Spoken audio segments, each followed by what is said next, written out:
Hello mga boss, nandito tayo ngayon sa Calauan, Laguna, dito sa The Original Pabings Bulalo. At yung goto rito ay gawa sa karne ng kalabaw. Titikman natin dahil napapanood natin sa Facebook na trending yung goto rito. Kaya samahan niyo ako, let's go. Talagang nagpagawa pa sila ng kalabaw para lagyan ng kanilang logo at pangalan na Pabings. Sa dami ng nakaparitong mga vlogger, ang dami nagdikit na yung sticker, patong-patong na oh. Meron pa dun sa likod. Pinakamalaki yung kay Colonel Busita, senador ng masa. Iboto natin to. Madaling lapitan, arsap, tapos mabait sa mga rider. So ito na yung aming order. Boss Mike, ano yan? Baboy yan? Ate, baboy yan Muslim to? Hindi. Kalabaw. Very good. Very good, very good.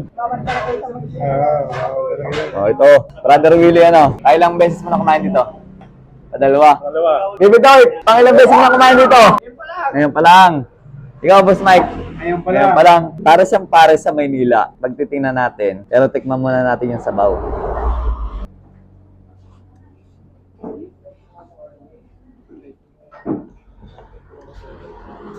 Wala pa akong nilalagay ng mga ingredients. Pero masarap na. Ito yung halagang 150 pesos. Magkakaiba kasi yung di ba? Magkakaiba yung size ng mangkok. Pag may mas malaki, 200. Iba pa yung kanin. So ito yung 100 pesos. Ang lambot. Pero ang sarap. Tikman natin na may kanin naman.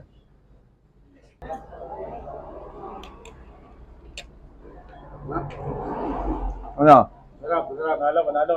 Ano? Baka sabihin mo. Panalo. Masarap. Ayos.